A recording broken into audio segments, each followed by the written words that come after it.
શહેરના લાલબાગ બ્રિજ નજીક અવધૂત ફાટક પાસે નશો કરેલી હાલતમાં ચાલકે કાર ચલાવતા બસ સાથે અકસ્માત કર્યો હતો.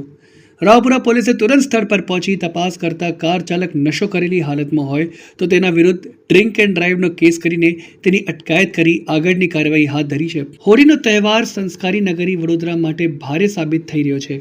હોળીના તહેવારના દિવસથી જ શહેરમાં ઠેર ઠેર અકસ્માત થવાનો સિલસિલો શરૂ થઈ ગયો છે, જેમાં 2 દિવસ દરમિયાન 73 અકસ્માતો સર્જાયા છે.